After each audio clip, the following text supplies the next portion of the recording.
In this week's episode of the LA Business Podcast, we talk about systems innovation and why that's much more practical than you might think. Let's jump right into this week's episode of the LA Business Podcast. Welcome to the LA Business Podcast, your destination to hear stories of how businesses grow and scale.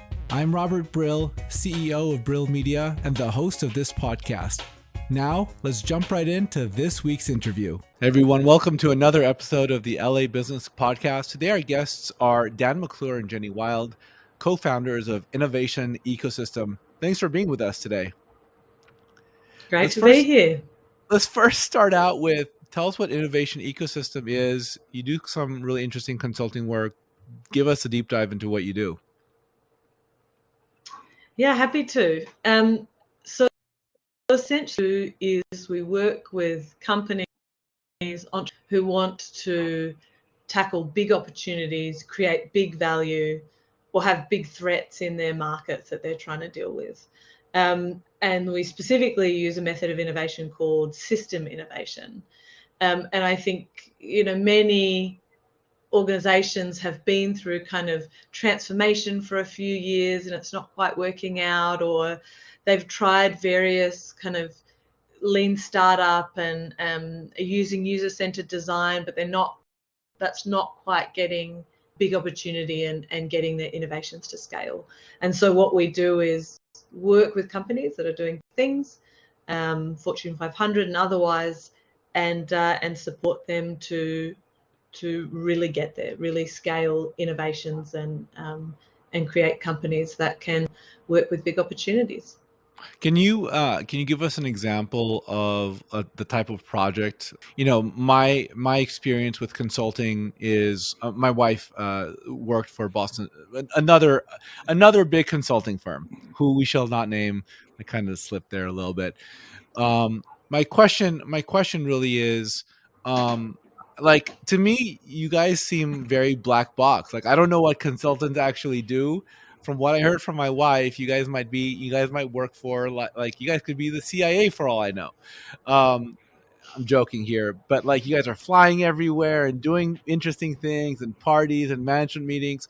What are the actual projects and work that you guys actually do that maybe you can give us some tangible ideas around? Jen, quick note: we need to schedule more mansion meetings. We're clearly not doing what we should be doing here. I don't think the CIA would hire me. I'm Australian, but look, if that you could want be a to, conflict. great. I don't know. I'm not really well versed in those things. So let's make a pass at kind of what we're trying to achieve, and then sort of the doors we go through trying to do that. Okay.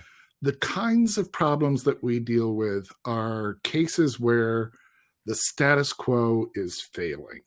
So either an industry is being disrupted and, the incumbents are in danger of becoming obsolete, or you've got some big gnarly problem like climate change, or you've got a pandemic, and the solutions need to be big because the problems are complex, new, and different. And so the real question organizations have when they face that kind of thing is, do they have anything in their toolbox right now that'll work? And many of the tools that they have that other management consultants have come in and taught them about are really not suited for this kind of, I've got a completely new environment where I've got to reinvent myself. Mm-hmm. And so what we try to do is find an organization that has found itself in that situation, and then really go in and say, here's a set of practices that you can use that are designed to deal with disruption. So they're basically, you can think of them as disruption tools. And, give just a couple of examples of the kind of range of clients. So we've worked with an international organization that's trying to understand where to make the best investments in climate change. So how would they target their actions in all sorts of different countries to really deliver the biggest impact on climate? So that's a big, gnarly difficult question. Yeah. We've also worked with organizations like in the financial space where, their entire business is being disrupted. You've got fintechs coming in and gnawing at their feet. And then you've got like big new, organizations that were never in finance before that are now coming in to threaten them. So they've got to completely reimagine themselves. So that's really the kind of thing that we try to look for, is a place where there's a big disruptive threat or opportunity where the organization potentially can do something, but it can't do what it did before. And how do you find that? Because that seems that seems very complicated. Like, not even to solve the problem, but to actually just find the problem to begin with. Seems like I'm feeling the stress build up in my stomach already just asking the question. Like, how do you pinpoint when someone's like, "Holy cow, my head's about to explode. What do I do here?" Jen, do you I want would to take? say, yeah, happy to. I would say it's actually surprisingly easy. So don't worry, have some water. In that the idea that the pace of change is moving faster than ever before in the world, and that I think smart CEOs, smart leaders of organizations feel that. And so whether it's the pharmaceutical industry, the paper industry, whether it's education or health or governments, often clients will come to us. Dan has done a number of pieces of work over many decades in disrupted industries. So many people know him. He was the lead of ThoughtWorks, one of the biggest innovation consultancy companies in the world. Innovation, lead of ThoughtWorks. just to be clear on that. Thank you. Rather than the lead. That would be a far better story, perhaps. Innovation lead. And so often we get organizations or people coming to us and saying, we need help, or we've got a really good idea. How do we make this real? And then other times there are just really interesting projects that we end up having conversations on, like running the new Australian government innovation program, or running one of the major non-for-profit. They've just restructured and they're building a new innovation and business support unit. So building that alongside them. And I think it's really difficult for organizations who are dealing with the kind of technology shifts, the social changes, new trends that are popping up around the world. And I think we've all felt them during the pandemic. And so often companies are just looking for people who they can trust and go outside their own business to help them. And what are some of these really meaty, juicy, gnarly challenges that really excite you to work on? Yeah, I think they almost all involve systems. And this is because this is really what we have something to offer on is, how do you innovate and change systems? So several categories of them, pop up frequently. One, the business value of a particular organization is under threat. So you like are now, well, the entertainment business is dramatically under threat. Yeah. Right? So you put Wonder Woman in movie theaters, or you have it on HBO Max. All of a sudden, you look for the value in Wonder Woman as a jump in the stock rather than worldwide ticket sales. Dramatic difference. Yeah. And, so you've got certainly, just taking media as an example of that, you've got if you're a movie theater, you've got to be terrified right at the moment. You're being essentially obsoleted out. But at the same time, you've got big transformations going on in content creators. What's the role of a content creator? What's the role of a channel? And all of these things are being transformed.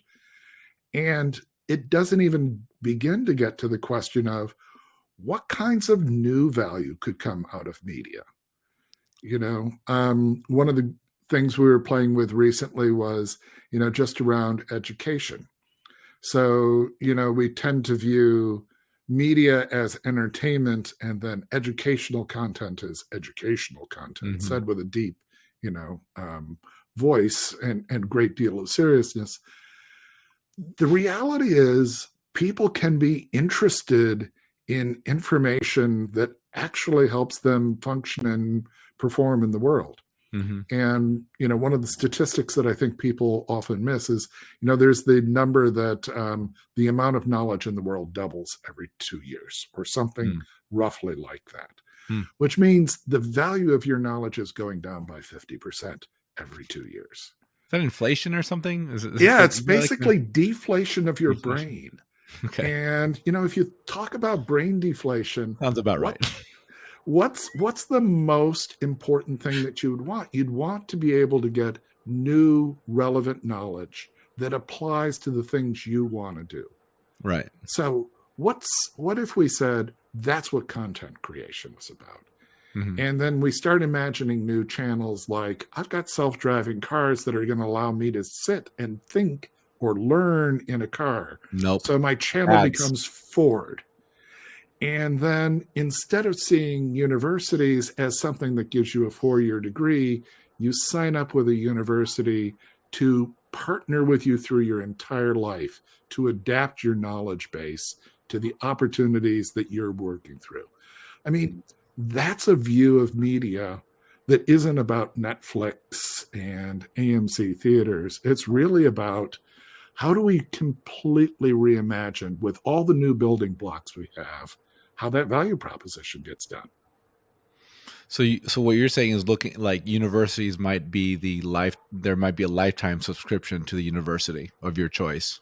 Yeah, and the role of the university is not to provide you more stale, dry classes, but the role of the university is to be your partner in producing the knowledge you need to thrive throughout your entire life. And fulfilling on the promise of lifelong learning, right? That's what educators talk about. Well, actually, lifelong value for the individual, right?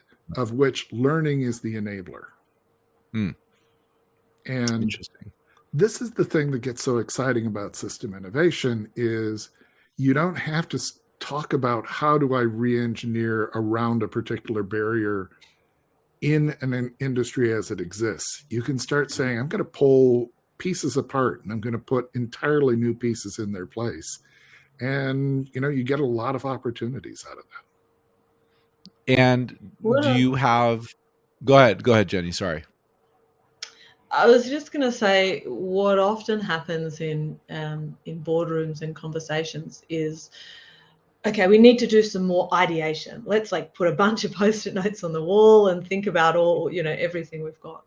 Or how can we improve what we've currently got to make it better? Or we've got this big problem. We need to really simplify it. We need to take the 80-20 of it and squash it down into manage.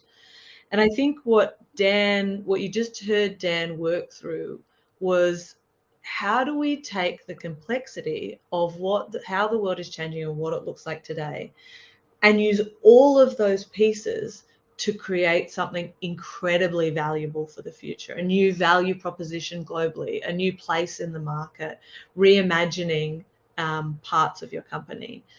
And we sometimes talk about a Lego kit, the Post-it notes or the incremental change being, you've got kind of 10 red pieces of Lego, you're trying to build a bridge, and what can you build with that?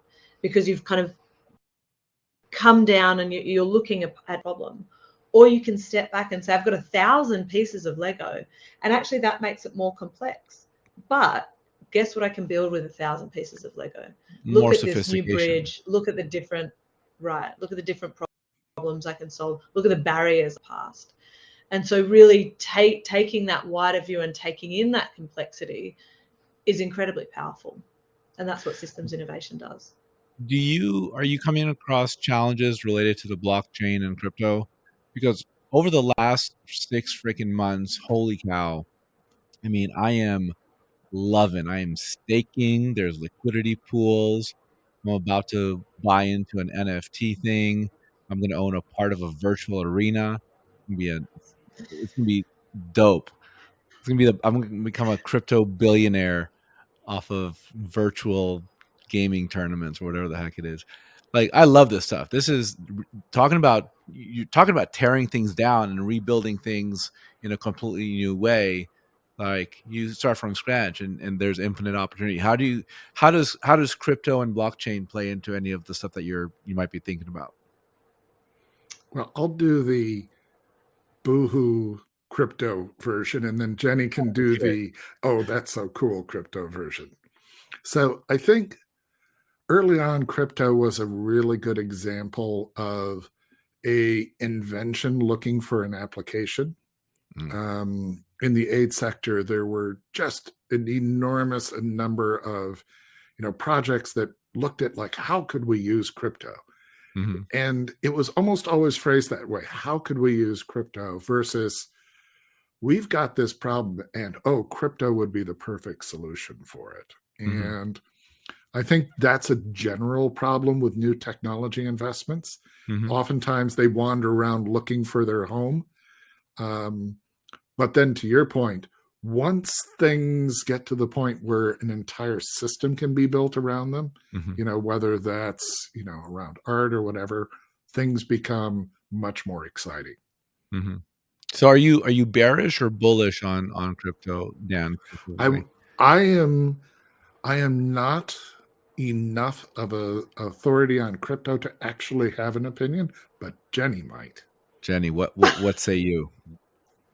Well, I mean, yeah, maybe I need to caveat that I'm very bullish long term about the market currently. I mean, read the pluses and minuses on Twitter and decide what you want.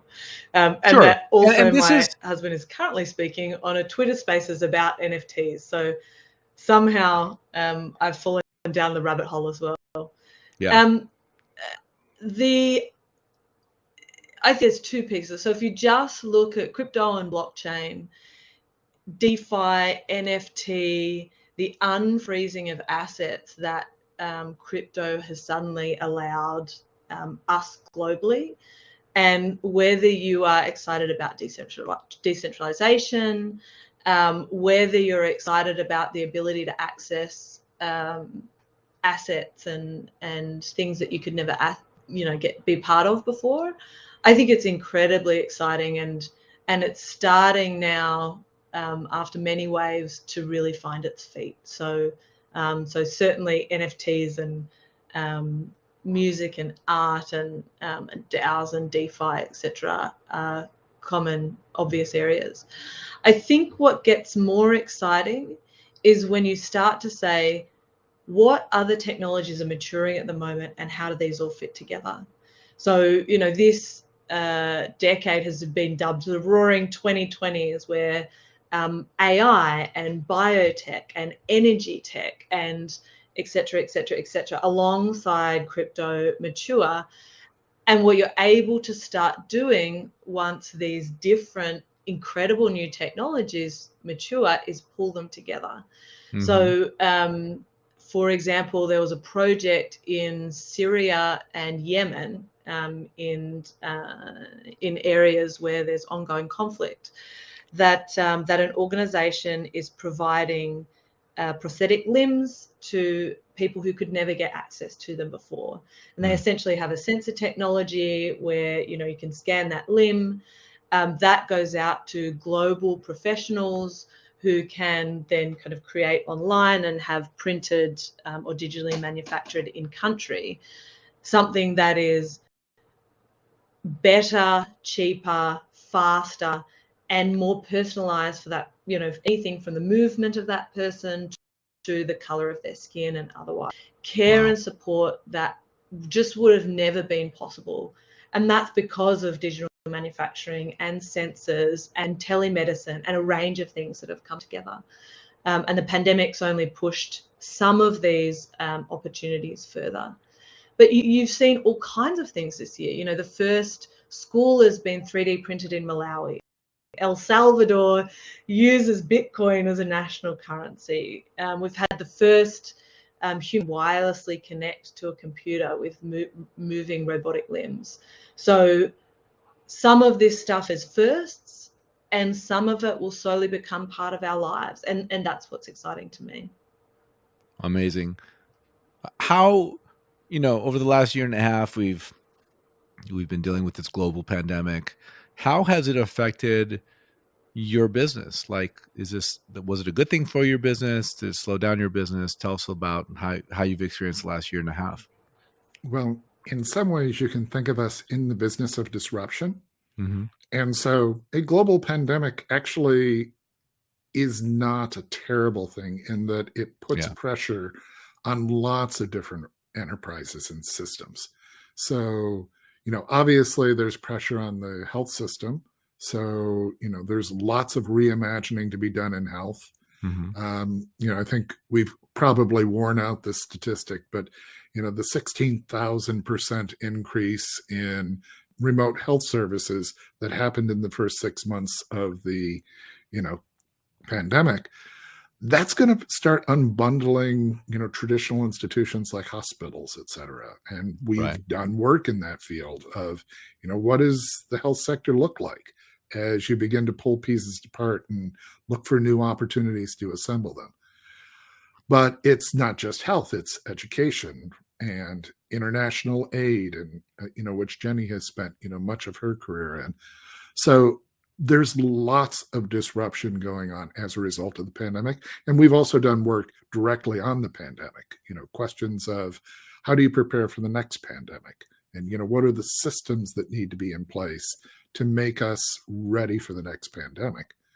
But the truth is, you could have taken away the whole pandemic and this would still be the roaring 2020s. There are just so many deep trends that are pushing things in new directions and that are bringing new systems, opportunities together that, you don't need a pandemic to have this level of exciting, bold change going on. And what should business owners, for those of us who don't have big, gnarly challenges that will change the world, but one of the things we say for our business is great advertising can change your world. You, the business owner, you, the entrepreneur. What are some of the takeaways that you have from your systems innovation that may be applicable for small and mid-size business owners, if any? So I think the first observation we'd make is everybody hears systems or systems change. And, the first thing they think about is, the International Monetary Fund or, some global enterprise. And the truth is systems are all around us. Mm-hmm. And so if you own a bakery, you have a system inside that bakery, and there's an opportunity to do systems innovation. If you're in a local community, there's an opportunity to do systems innovation. And that's what's so exciting is that you can be a small organization and leverage the complexity, that's in the world around you. You've got that toolkit of Legos just as much as anybody else. And in some ways, small organizations benefit from this even more than a big organization, because a small organization can grasp onto that big toolkit and move very quickly, where oftentimes, a large behemoth has some trouble getting their arms around, I'm going to disrupt my entire business. How do business owners go about the business of disrupting, right? Like, what I think is really interesting is this kind of idea that the best thing, for large businesses, try to disrupt yourself, try to put yourself out of business. Kodak had access and insight into how to create digital film, and they shelved it, or they destroyed it, or they just didn't push forward with it. And now Kodak I think they're back, but they went bankrupt at one point. There's some challenges, with that. How does a business owner go about trying to disrupt themselves in a big way or a small way? Because I think as a business owner, we get stuck in the grind, we get stuck in the things that we have in front of us. How do we move away from the three screens that are in front of me to see a new world, a new vision, the forest for the trees, as it were? I think what everyone can do, and we do work with groups of entrepreneurs and otherwise, Mhm. is take a step back from the three screens. Really important. And then draw a picture of your world. And I don't mean with trees and seagulls and beaches. I mean, what is the system in your business? We talk about having an out of business experience. If you can take that step up and say, who are the different actors, the financial flows, the it might be clients or mothers and fathers or whoever it is, who are the banks, the etc. Who are the different people that impact my business, and then what are the kind of activities within my business and that reach outside my business? What kind of an ecosystem am I in? We talk about that as a system map: activities, actors, resource flows. Connect them all together and say, okay, this is how my bakery runs. We get this bread, we put it with these ingredients. Here's our kind of supply chains. Here's then the business model and the staffing structures for selling that bread. Here's our kind of here's how we connect to clients and the communication strategies and otherwise. And when you draw that out, when you draw that system of your business or your challenge maybe out that you're dealing with, you can say, change this. If I change this kind of connection, if I change these actors' motivations, if I shifted these pieces within that system, what would that mean? What would that mean if in the pandemic, for example, I had less masks, more vaccinations, and lower hospitalization rates? How do all the pieces fit together to create a greater strategy for change, to create something that is different from what other people are offering? So you're not And then talking. Go ahead. I'm I was so just going to sorry. say, and then you can work towards what that future looks like. So once you've found something that works and you can imagine how that would work in reality, you can say, okay, here's where I currently am. Here's what the world actually looks like. Here's the future. And so let me take steps and pivot and learn towards that future vision. Yeah, what sparked from that is I think too often, especially with those of us who are well versed with doing things online, and the world of creation in the digital environment is dramatically easier than creation in the physical world, right? Like, I don't need to manufacture something. I can just type it up, have a presentation. All of a sudden, I have a use case or a case study or a product or etc. A weekend online, and I have a website. I think a lot of times business owners, and I included in that, get really caught up with how I can make things work, but I don't actually take the time to say, what should I be working towards? Because I'm interested in the manufacturing of it, not the strategic thinking of where I want to go first. So it's almost like I'm driving to get to a destination and I have no map and I actually don't know where I'm actually going or why I'm even going there. It's just an Yeah. idea that sparks. I think you've really touched on one of the things that's a big shift when you start thinking about systems and innovating systems, is that destination is a complete view of how things work together. Right. So, take one of those bigger, gnarlier problems like climate change. Mm-hmm. And if you want to have a all solar powered grid and get all your power off the grid from solar or renewable energies, that requires a huge number of different things to work together in very complex and different ways. Yeah.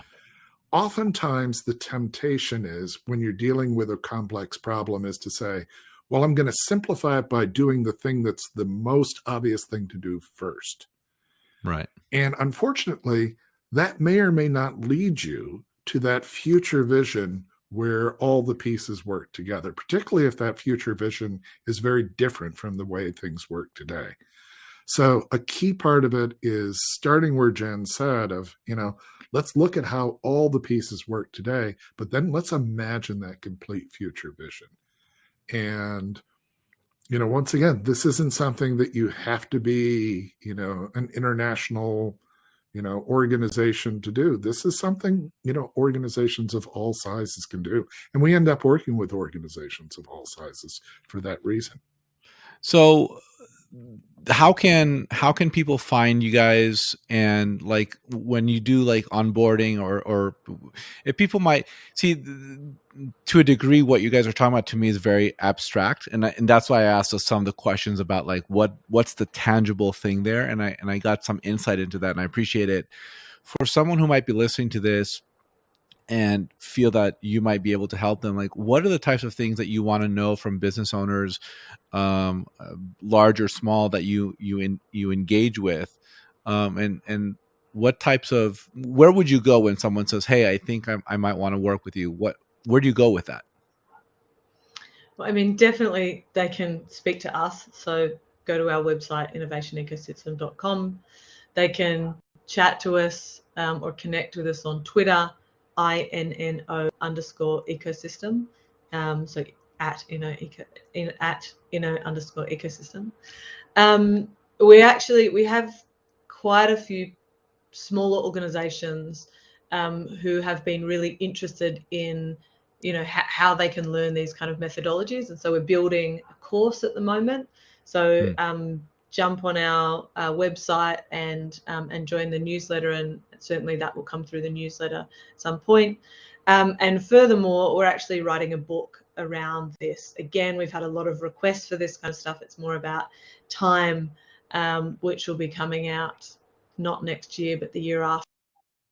So accessible way, because it's long term, but certainly jump on the email list and we can send out once our course is there. And your website is innovationecosystem.com. Yeah. Very cool. All right, I think we'll wrap it up there. Dan McClure and Jenny Wilde, co-founders of Innovation Ecosystem, thank you so much for being our guest today. It's been great being here. Thanks. Thanks for having us. Thank you for listening to this episode of the LA Business Podcast. If you like what we're doing on this podcast, please consider subscribing on Apple or Google Play, leaving a 5-star review, and sharing with your friends. If you have any questions, comments, or recommendations for a guest you'd like to hear on this podcast, please email me, robert@brillmedia.co. Thank you. Have a fantastic day.